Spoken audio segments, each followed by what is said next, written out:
Ivy Slater, and you're listening to Her Success Story podcast, a show where gutsy businesswomen share their success journey.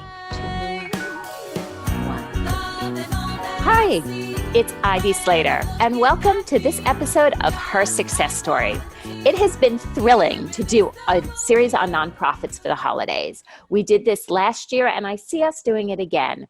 During the holiday season, it's a time to actually give and as well as receive. And how do we give is by learning more about the different ways we can give and make an impact. Sometimes it's financially and sometimes it's not. Today at Her Success Story, I am honored to have the guest, Amy Zaslansky. She is the founder of the Book Fairies, a nonprofit organization that provides books to people in need across the metropolitan New York area. Since the inception in 2012, the Book Fairies has donated more than 2 million books to underserved schools, nonprofit organizations, including hospitals, homeless shelters, soup kitchens, and correctional facilities. One of the things that's really touched my heart, and for the people who have followed me on Her Success Story or followed me in social media, you know I have a strong connection to the special needs communities. Well, the Book Fairies is largely run by volunteers and is based on a notion of neighbors helping neighbors. In particular, the organization supports the special needs community by offering over 200 weekly opportunities for individuals to gain job skills, engage with the community, and give back. Amy, welcome, and thank you in advance for everything you're doing. Thank you for having me, Ivy. I'm excited to be here. So, I didn't want to read in the bio and stuff. How did this all get started? So how did this all get started? I'd like to hear it from you. Absolutely. The Book Fairies, it's a very simple idea. I found out that people have so many books sitting unused on their bookshelves, and yet there were people that were in my local community that were really in need of these books. In particular, I had found out about a school in Hempstead on Long Island, and they were trying to raise money to send books home with their students over the summertime to combat that summer slide that happens when kids are out of school. And to me, it was just so silly to try and raise money for a resource that so many people have and would be happy to give up. So that was the beginning of it, is that I went into my school district of Belmore and asked if we could do a 1-week book drive. And that ended up yielding over 3,000 books that came in just 1 week. The very first time you asked, you got 3,000 books in a week. It was incredible. I thought we would get a couple hundred books and away we would go, and I would move on to my next project. And that started on Monday. By Monday afternoon, all 3 schools called me and said, you need to empty out the bins. People have donated so many books. I was shocked. Wow. That's huge. That's a huge response. Okay, so then what happened? So I think that was almost the aha moment of, wow, this is really 2 groups of people that need help. There's one group that was so happy to get rid of all of the books that they have. And yet there was another group, you could hop on a bike and ride to the town, who were so desperate for these books. And that started the whole model of, if I just go to schools and businesses and ask them to do a book drive, take all of those books, I can give them right back out to people locally who are in need. So from that, so you had this 1-week book drive. How does an organization get built? Because I think there's a lot of people out there with, I have this idea, I want to do something. And we do it, and then it's like, okay, one and done. So where does it go from the first initial start to actually now building an organization? I wish I had known so much more when I was starting it, because I didn't realize that I was starting a nonprofit. I was doing a 1-week book drive, and that ended up yielding books for another community in need. Had I known, and that's why hindsight's 2020 is such a famous line, had I known what I was starting, things would have been built in such a different way. And I think people have so many good intentions and they want to help and they see a pocket of need, and they jump right in. But a nonprofit is a business. And if you're starting a nonprofit, just as you're starting a business, you really should take a step back, take a deep breath, think about what you're doing, what you're starting, start with a business plan, do your research as to, are there other organizations that are doing something similar to what you're doing? Can you merge with them first before starting your own nonprofit? Because everybody's doing good, and the collective good, you're going to get more than an individual good. And really build it as if you're building a business instead of almost something on the side. So it's interesting that, of course, I'm all behind this. I'm all about a business plan. I'm all about a strategy. And we start doing things for good, and it's centered around books. Now, asking people to donate books is great. And Lord knows I've moved a few times myself, and cleaning out those bookshelves, you never know what to do with those books. So I wish I knew about the organization. Be that as it may, an organization takes money to run. Where are you storing the books? How are you getting the books delivered? What's what's that piece about? Well, when everything started, and I think that this was the trap that I fell into, that I didn't know exactly how large of an organization that this would turn out to be. And it was just a little bit more of a passion project. So it was a lot of blood, sweat, and tears, a lot of volunteers, a lot of in-kind donations that really helped get us started on the way. My warehouse is a donated space, which helps us out tremendously. And that's huge. That's fabulous. I think with anything, whether it's a business, nonprofit, there's always some kind of gift that sets you on your right path, whether it's a piece of advice, whether it's a financial give. There's something really helps allow you to expand and explode into your business.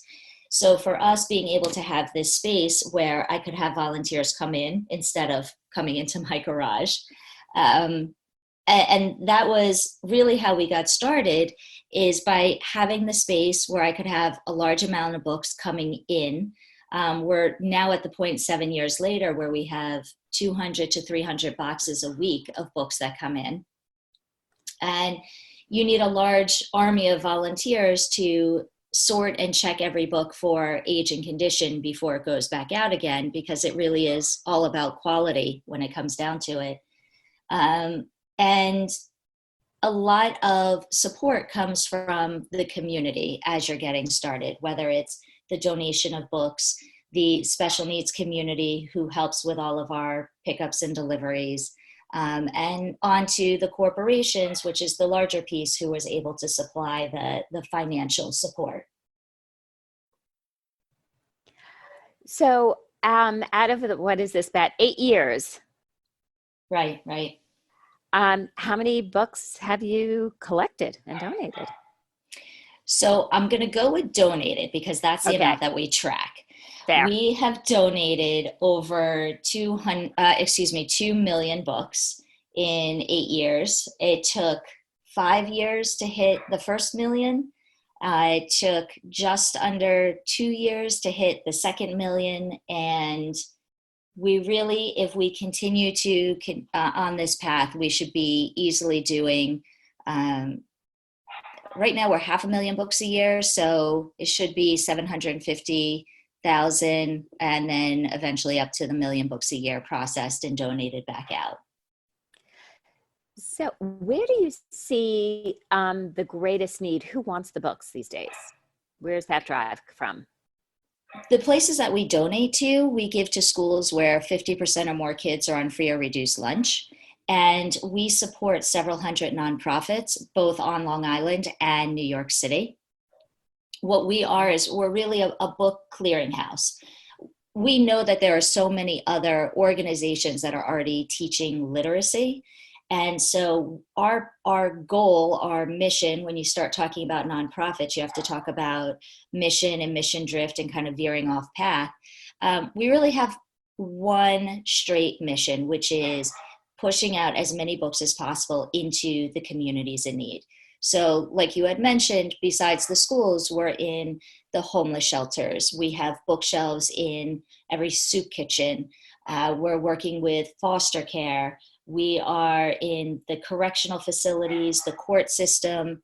It's really making sure that there's an equal access to books. We kind of combat this book desert that is out there where people can't afford books, and we're able to take the price burden off of them. Okay, so I have to ask, that's a lot of relationships that you're building and keeping up all the time. If I may share, you're a mom with 3 kids, you're a busy lady. How do you get this all done? How do you manage it all? The $100 million question here. You know, thank goodness for email, because you can be in touch with people at all hours of the night, early morning, and when you're sitting waiting for your kids to finish class, you can take out your computer, which travels everywhere with me, and it really is. At this point, which is nice, we have 2 employees who take a lot of the work on.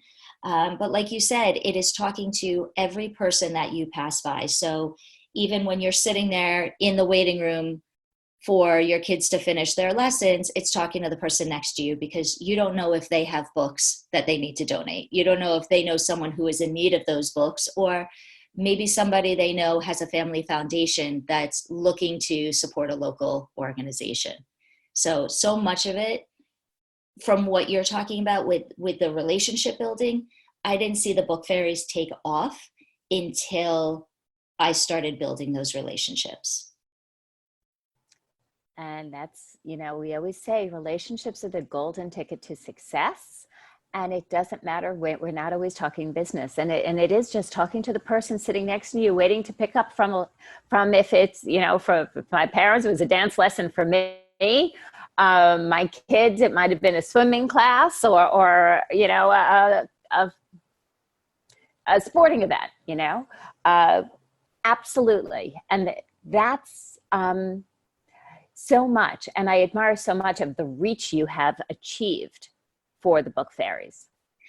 Yes. So just to go back, I have a funny story to tell you real quick, because like you're saying, you don't know who knows who. My son is a high school student, and he's involved with the Book Fairies, and he was out collecting raffle tickets for an event we were having. And we walked into a nail salon, and he was asking if the salon was willing to give a raffle prize. And the person standing in line in front of us turns and says, "Tell me about what you're doing. Tell me about the Book Fairies." So he goes in and he talks about the Book Fairies. And she goes, "That's very interesting. So I work in a makeup company, and we have a grant program, and I'd like for you to apply for our grant for $2,500. And it was just one of those, you don't know who's in the room. And here's my high school son that wrote a grant, and within the month had $2,500 to donate to the charity, because he went into a nail salon to ask for a raffle prize. Wow. That leaves me speechless, because that's what impact is about. And that's what truly, we say so much that we forget to ask. We always assume, well, when people are ready to give, they'll just give. We forget to ask. And it covers from sales, and in nonprofits, there's an enormous amount of sales in the component of a nonprofit, because nonprofits, as you referenced, you wish you knew that you were opening a business, a nonprofit, an organization early on, as opposed to coming in so blindly. Yet there's so much to be learned in the journey. And part of that, and hats off to your son, he went in and he asked, and people heard, and he was open to receive not just what he was asking for, but everything that people offered around him.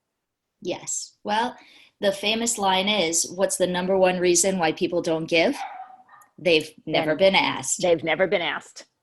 So that is the big thing. You have to learn to put yourself out there, put your needs out there. And it can be as simple as, who can you connect me to? If you're uncomfortable with doing the direct ask to somebody for something in particular, it's asking for the advice and who can they connect you to. And we always say that's the greatest gift you can give a charity, is just to introduce us to 5 more people, because we don't know who they know that can introduce us to more. So speaking of people, how did you get involved in the special needs community, and how did that come about? Isn't that fantastic?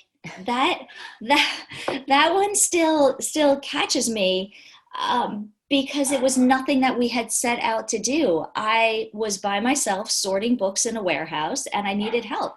So I posted in my local library looking for volunteers to help sort books, and a special needs group from Life's Work called me and said, can I come in and volunteer?